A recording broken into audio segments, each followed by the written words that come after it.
All right, guys, so I'm back today with an optics option from Burris, and I want to give a huge shout out to Optics Planet for sending this over to the channel for us to try out. Without their support, there'd be no way we could continue to try optics on the budget end of the scale all the way up to the premium end of the scale like this Burris to really test out and see if it's worth spending your money.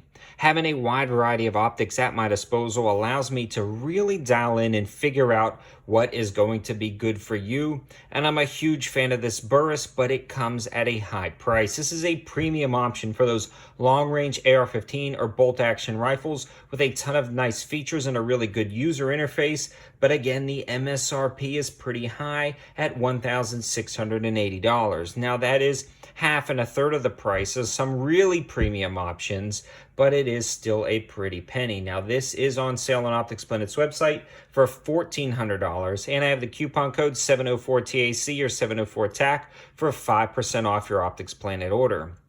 Now this is a pretty slick option, all things considered, but you will have to really dig into the details, compare it with other scopes I've reviewed in the past to determine if it's going to be right for you. I'm going to talk about the positives and negatives and its performance down at the range, but before we do all that, I do want to show you the side of the box so you can gather up more information if you want exact part numbers in the UPC, things like that.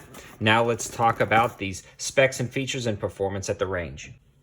So now I'm going to talk about its basic specs and overall features, then we'll dig in a little bit deeper how those interface with the user.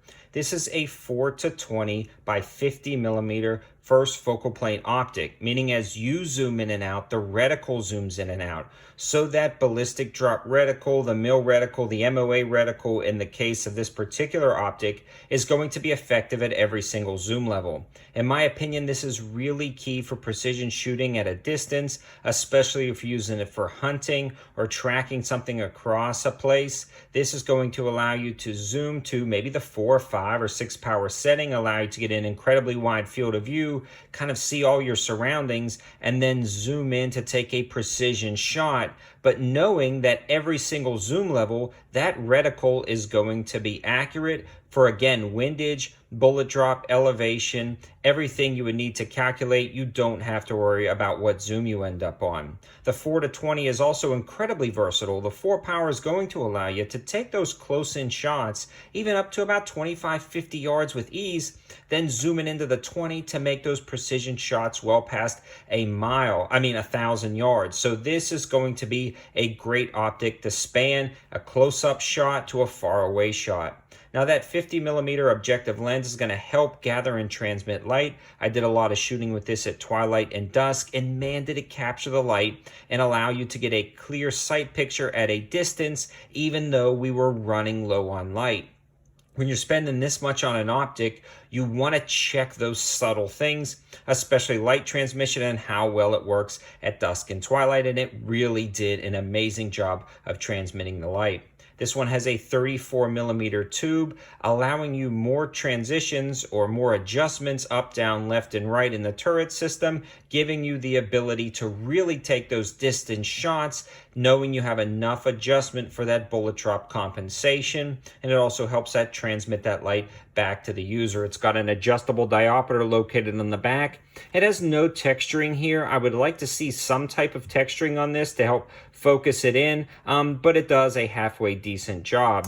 The zoom knob itself has some very good slots and cuts to allow you to grab it. It's definitely not overly tight. It's very smooth and fluid, but it's not too loose that you have to worry about bumping from the different zoom positions. And again, that's really not that big of a deal because it is a first focal plane optic, so slight adjustments really don't mean anything since the reticle zooms in and out as well. We'll take a look at the reticle a little bit more in a second. Moving along to the turrets and the interface with the user, it does have a side parallax adjustment, which is really fluid. That's going to go from 50 to infinity. I really like to see them go a little bit below 50. I know that's asking a lot, but again, for that $1,400, I've seen some go down to 25. Again, if you're taking shots up close, I really doubt you will be, but that it is something to consider maybe when you're first sighting it in. Now this does have the illumination built on the side. The center part actually illuminates pretty decent, and then, it's one of those things. I want to show you guys something real quick. This is the battery compartment. So it was kind of awkward at first to get that battery in. So you'll have to turn it all the way to the on position, and then you can unscrew this battery compartment. And then once you start screwing it back down, you got to kind of tighten it up. I would like to see this slightly redesigned, but it doesn't really affect it in any way. It still works really well. Look, it's plenty bright for those twilight shootings. And then it's got the on and off position in between each of those, which is really nice. So if you know you shoot at a certain time of day for hunting, and you really like personally between 5 and 6, you can just set it right there. And you can either click to turn it on to the 5 or turn it on to the 6. So that is a really nice touch. So now that we've talked about those side adjustments for parallax and the illumination, I want to discuss the turrets. They did an incredibly good job with the turrets. As you can see, they're exposed turrets with really nice knurling and cuts to get a good hold on them. The windage works really well. They have pretty good clicks. I mean, these are really good clicks. Are they the best I've ever felt in this category? No, I'd say they're about average in this category. Now, this other turret at the top for the elevation, you're going to have a very similar feel of clicks, and then you're going to have all of your adjustments. This was really easy to sight in, and this one has a built-in zero stop, which is pretty cool. You really don't need to set it. You simply sight everything in as you need to. Then what you'll do is loosen up the 2 set screws here, drop it back to 0, so now you can turn up. And as you can turn up, it's going to indicate really clear and simple what level you're at. So meaning if you go to the 0 again, you've made 1 revolution, you'll see a line start forming underneath it, so you know you've got 25 MOA adjustment. I've already adjusted it up pretty much because of the mount it's sitting on, but you do get a ton of adjustment in these turrets, and then you really don't even have to concentrate when you're slamming it back to 0. You can just simply rotate and rotate, and then it will hit that 0 stop and stop back at 0, which is really nice. Speaking of the reticle system, I want to show you guys a little bit of information right here. It goes into great detail really explaining this reticle and subtensions, which is very nice. There are a few reticle options. This one is, I really like it. I feel like sometimes that Christmas tree style with the dots for windage and elevation built off the bottom is a little bit more useful than something like this, but this does an amazing job of explaining everything you need. Also, that center dot is actually really fine.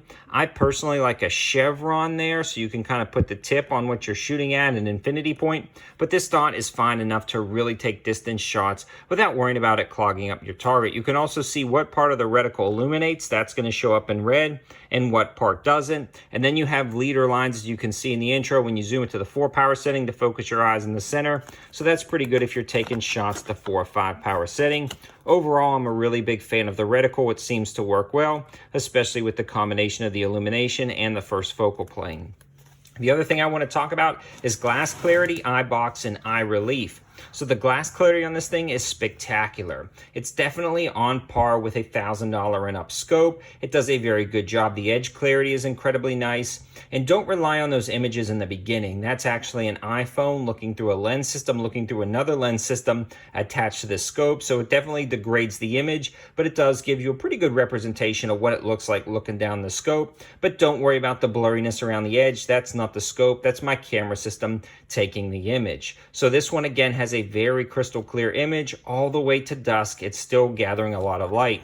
The eye relief is very forgiving, meaning how far away from you are from the optic and the eye box. So if you don't get a perfect cheek placement, left, right, up, or down, especially between 4 and 12, you get a huge spot of forgiveness on the back of this thing to really put your cheek in a wide variety of places, yet still make out that clear image to take your shots under a stressful scenario, maybe when you're hunting, again, tracking something across the field.